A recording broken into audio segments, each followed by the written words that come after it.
হাতে গোনা আর মাত্র দুদিন, তারপরেই বাঙালির ঘরে ঘরে পালিত হবে জামাই ষষ্ঠী। আর সেই উপলক্ষে জামাইকে খাওয়ানোর ক্ষেত্রে কোনো কিছুই খামতি রাখতে চাইছেন না শ্বশুর শাশুড়িরা। ইতিমধ্যেই বাজার করতে শুরু করে দিয়েছেন শাশুড়িরা। বিভিন্ন ধরনের মাছ, মাংস সহ রকমারি মিষ্টি, দই এর ব্যবস্থা তো থাকছেই। জামাই ষষ্ঠীতে আমের সম্ভার থাকবে না তা কি করে হয়? তাই ময়লাগুড়ি ফল বাজারে ইতিমধ্যে ক্রেতাদের ভিড় জমতে শুরু করেছে। তবে বাজারে আসলেও ফলের দাম দেখে চিন্তিত হয়ে পড়ছেন অনেকেই।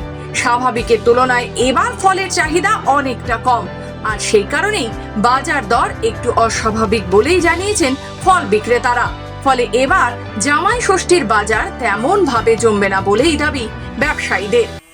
আমার হিমসাগর, ল্যাংড়া, লক্ষণভোগ, তারপর হচ্ছিল বোম্বাই আমটা, তারপর হচ্ছিল আরেকটা চোষা আম আছে, যশোরী আম।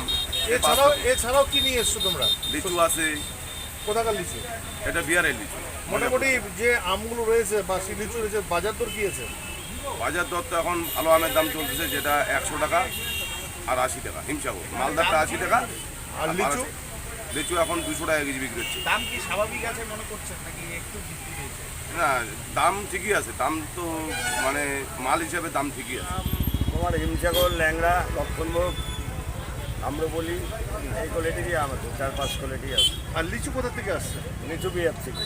বাজার কি এবার উঁচু আছে না? উঁচু কিরকম রেট সব। আছে?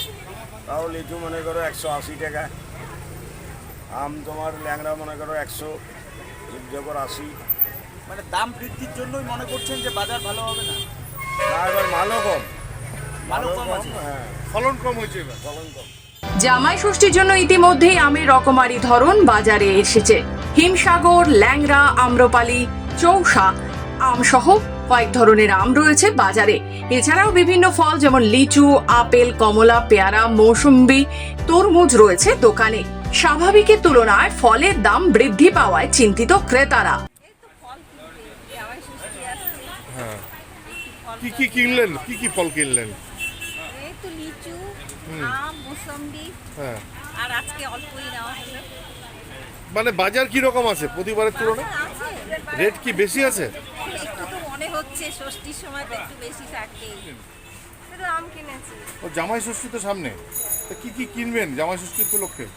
কি কি লাগে? জাম, কাঁঠাল, লিচু এইসবই। তো কিছু কিছু মাল কি কিনছেন? না, এখনো কিছু কেনা হয়নি। মানে আম কিছু কিনলেন, হ্যাঁ, মানে দাম কি আছে আগের বারের তুলনায়? দামটা কি বেশি আছে? আগের বারের থেকে দাম বেশি মনে হচ্ছে। 2 কিলো 100 টাকা দিচ্ছে। কি আম? লক্ষণভোগ না? দামটা কি কম আছে? না, কম কোথায়? দাম দেখি 200 টাকা তো 25 টাকা গেছে এবছর। এটা 50 টাকা কেজি। দামটা কি বেশি হয়ে যাচ্ছে? ফলের দাম বৃদ্ধি বাজার তেমন ভাবে জমবে না বলেই মনে করছেন ফল ব্যবসায়ীরা। এই বিষয়ে ফল বিক্রেতারা জানান, এখন মনে করো যে ওই লক্ষণভোগে কেউ হিমসাগর বলে বেঁচে দিচ্ছে, কিন্তু আমাদের এখানে তো এটা করা যাবে না। হিমসাগর এনেছেন? রানাঘাটের হিমসাগর খুব ভালো হিমসাগর। কোথাকার? রানাঘাট। আমারটা রানাঘাটের মাল। এদিকে রিসেন্ট আসলো? হ্যাঁ, রিসেন্ট। হ্যাঁ, বিক্রি বিক্রি হচ্ছে 100-120 টাকা করে হিমসাগর বিক্রি হচ্ছে। দাম কি কমবে আশা হয়েছে? না, দাম এবার কমবে। এবার ফসল নেই না, এদিকে তো মনে করো মালদা, কৃষ্ণনগর, মুর্শিদাবাদের ফসলই নেই। এবার 4 ভাগের 1 ভাগ করে হয়েছে, বৃষ্টি হয় না টাইম মতো। দাম কি কমবে না? না, দাম কমার দিকে না। জামাই ষষ্ঠীতে? জামাই ষষ্ঠীতে দাম কমে, দাম হচ্ছে এরকমই রেঞ্জে। জামাই ষষ্ঠীর আগে ফলের দাম বাড়ায় স্বাভাবিকভাবেই কপালে ভাঁজ পড়েছে সাধারণের। উত্তরবঙ্গ থেকে নিজস্ব প্রতিনিধি রিপোর্ট, খবর বাংলা।